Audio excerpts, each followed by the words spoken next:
A couple of thoughts on virtual. If you're going to have a virtual team, you have to accept the good with the bad. You have to accept the trade-off. You're going to lose a lot. You're going to lose the human broadband connection of body language, which is most of communication. You're going to lose the ability to just walk in and say, you know what, let's all get together and sit around and talk, bond, have water cooler type conversations. You're going to lose things, but you're also going to gain things. One thing you can gain is you'll probably be able to hire people and get a better deal. Why? Smart people realize that not having to get up and get ready for work and commute to work and then sit in the office all day away from their kids or their family and then commute all the way home, there's a lot of value there. There's a real return. Some people would rather make half the money and just call their own shots. Other advantages, when someone's far away and they're just sending you reports of their work most of the time, you're talking to them on the phone once in a while, maybe seeing them in person every month or every quarter, their results are a lot more apparent. That's my own experience. They're either producing the results or they're not, and you can see them. You're not as distracted by work. I was going to mention this tomorrow, but I'm going to address it right now. I was in the elevator and I was asking someone, what can we do to make it better? What else do you want to know? And someone said, how do you pay people? How do you pay someone? And I wasn't going to delve into that too much during this program. I was maybe going to save it for a little bit later. But it's a very simple answer. It's a very, very simple answer. Pay them what they're worth. I know it's a revolutionary idea to actually take return on investment and apply it to a business thing. Pay them what they're worth. If they're worth it, pay them. Do the math. If a person shows up and says, I want $100,000 a year and they're not worth it, then don't pay it to them. And if someone shows up and says, I want $100,000 a year and they're worth $1 million a year to you, take out your calculator and go, okay. I think what we all want is just give me this sliding scale and I can say, okay, well, this type of person goes here and boom. It's just too varied these days.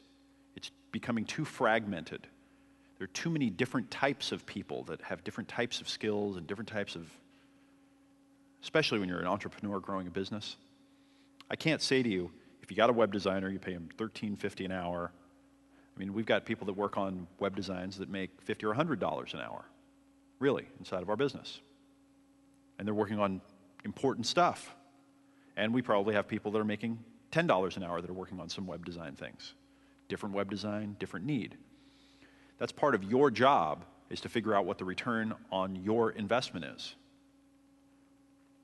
And I think if you sit down with someone with a slide rule and you put it up against their head and say, well, it says that I should pay you $73,000 and they're a star, I think they're going to be like, I don't know if this is where I want to be. I think I might want to be somewhere where I can create my own future and my own results. And if I perform, I can share in that upside.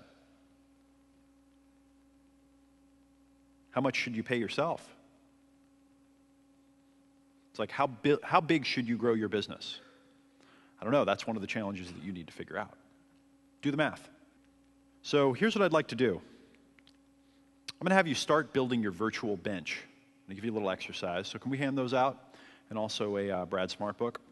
And one of the greatest things I ever learned from Brad, we hired Brad to actually train our management team personally to top grade and to do top grading interviews.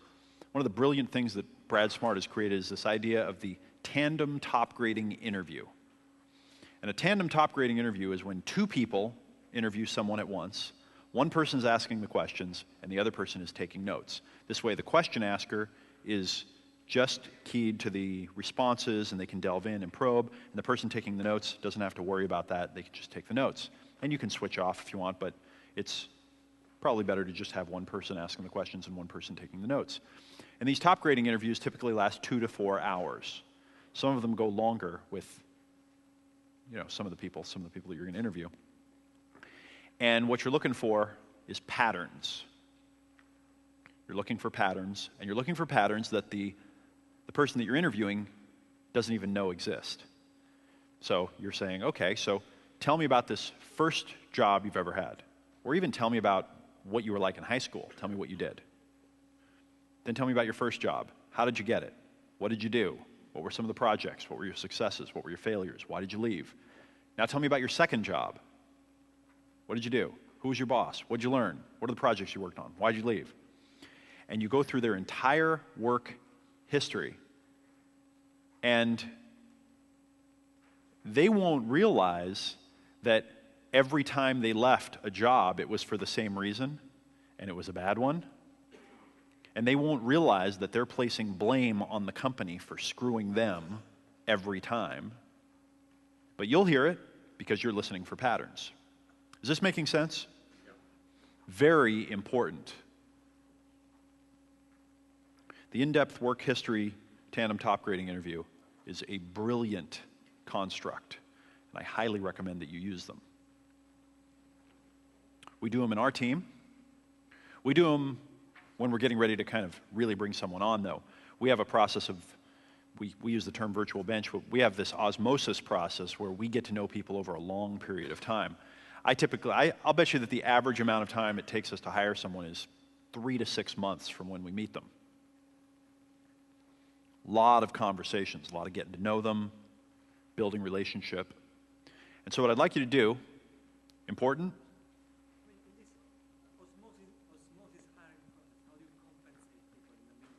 How do you compensate them in the meantime?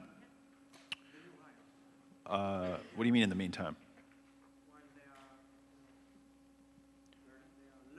Oh, while they're learning? That's another one of those questions that you just got to figure out. Yeah.